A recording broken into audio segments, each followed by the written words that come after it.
Tradita e iftarit, domethënë shtrimi i një iftari është me të vërtetë një nder për atë që është thonë. Është dhe një privilegj që Zoti ja mundson atij personi ose kryesisht janë pasanikët ato që kanë.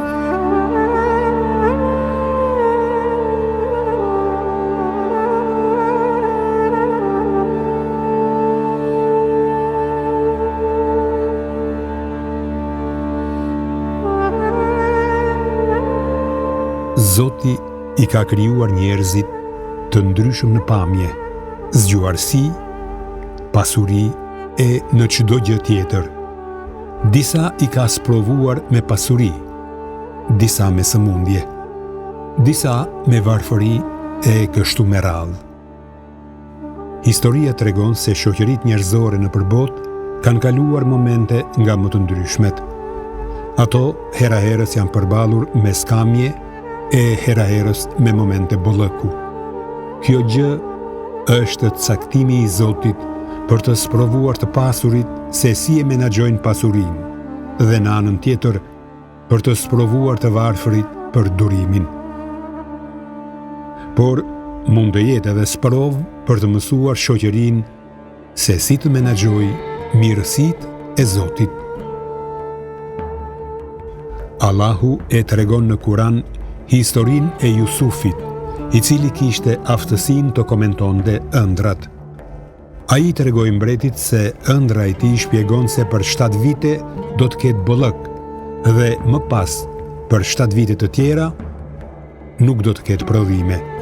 Kështu përgjatë 7 viteve të thatësirës do të ushqeheni me rezervat e mëparshme.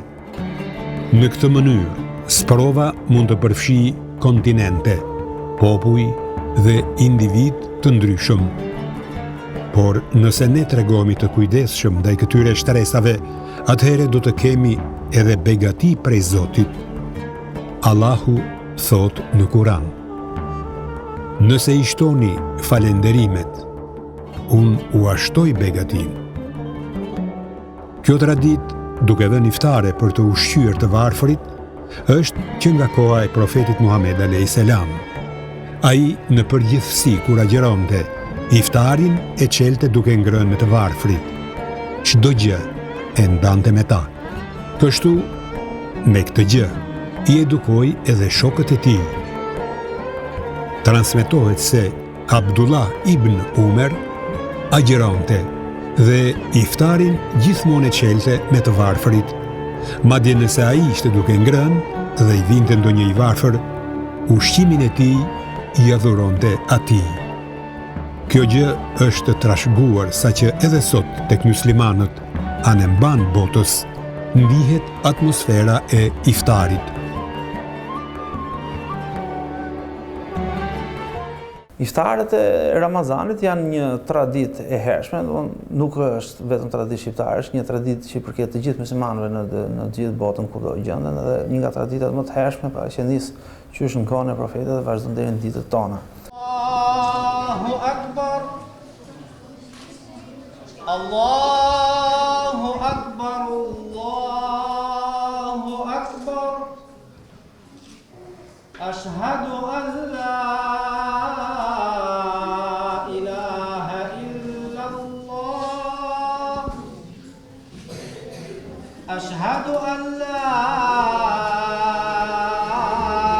Shtrimi i iftareve nuk është si një darkë e zakonit. Në çdo darkë që ushqen një të varfër, në këtë rast shpërblimi shumë fishohet. Ai merr trajtën e agjërimit real, sepse je në solidaritet ndaj një agjëruesi, jo ndaj një të varfërit të zakonit. Agjëruesi është i uritur për dashuri ndaj Zotit. Kështu edhe ushqimi i tij është shpërblim prej Zotit, duke të shtuar vlerat sikur edhe ti ke agjëruar. Profeti Muhammed a.s. shprehet duke thënë: Nëse ushqen një agjërues për çeljen e iftarit, merr shpërblimin e agjërimit të tij, pa ju paksuar as pak atij shpërblimi për agjërimin e bërë. Solidariteti qëndron pastaj edhe në faktin që të gjithë këta njerëz janë edhe të varfër, janë edhe të pasur. Dikush shpenzon për ta shtruar iftarin dhe dikush vjen edhe e konsumon.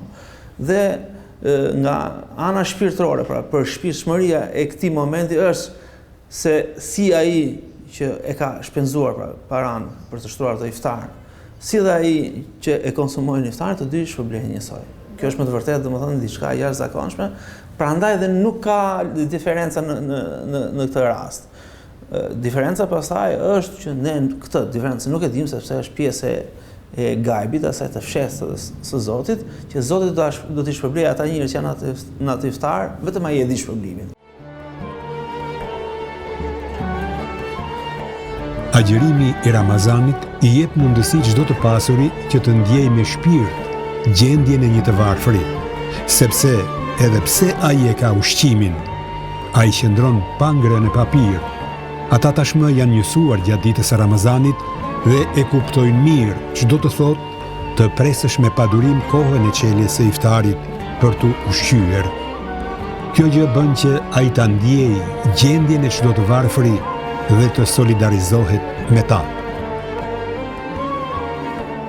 Gjatë gjithë ditës edhe i varfëri dhe i pasuri njësohen pra në këto momente dhe është me të vërtetë një moment i shumë pritur nga agjëruesi, pra ashtu siç ka përmendur dhe profeti jon i dashur sallallahu alaihi wasallam që dy gëzime ka besimtari, ditën kur do të takohet me Zotin e vet dhe në momentin që çel iftar. Pra këtu kemi një moment solidariteti, pra të gjithë në këto momente që agjërojnë, falin akshamin apo në momentin e parë, në momentin që thirret ezani, të gjithë çelin iftarin bashkë aty në xhami dhe ndoshta pastaj po aty në xhami apo në ndonjë ambient tjetër dalin edhe ushqen së bashku. Pra kemi një veprim, prandaj është edhe solidariteti në këto momente, sepse të gjithë kanë një veprimtari të përbashkët. Nuk ka dikush që të dirigjojë, që të thotë ti këtu e ti atje. Të gjithë janë mezi e presin momentin e iftarit, shkojnë bashkë, ulën në tryezë, ushqehen dhe në ato momente kalojnë relaksohen pra momentet e iftarit.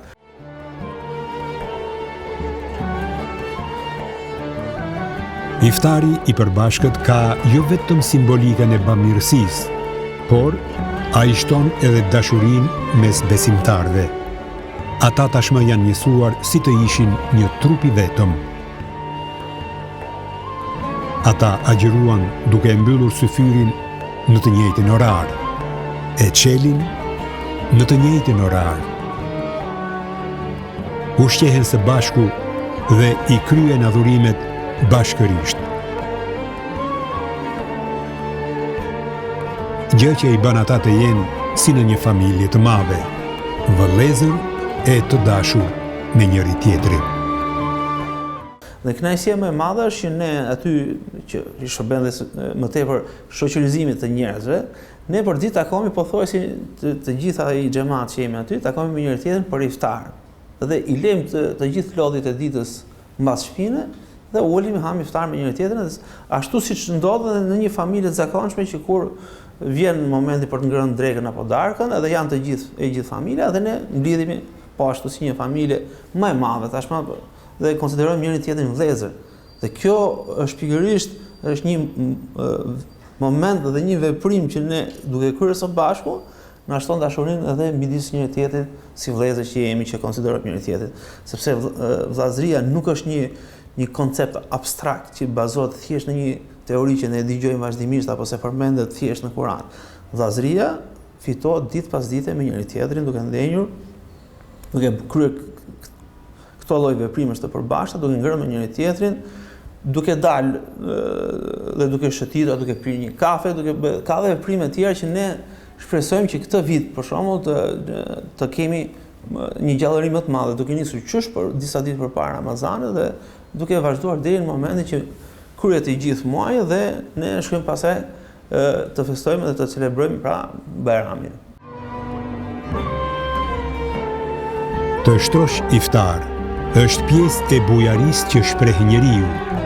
Një lloj siç konsiderohet vlerë të ushqesh një njeri të uritur. Por shtrimi i iftarit karakterizohet nga rastet e tjera të dhënjes së ushqimit, sepse në iftar të gjithë janë agjërues. Të gjithë presin çastin që u lejohet të çelin iftarin. Ky është moment gëzimi. Ata e kurorzuan me sukses ditën e agjërimit dhe gëzohen për çeljen e iftarit. Profeti Muhammed a.s. ka thënë: për agjëruesin ka dy gëzime. Gëzimi i parë kur ai e çel iftarin dhe i dyti kur ai takon Zotin e tij. O Zot, pranoje çdo punë tonën e na dhuro lumturi në të dy botët.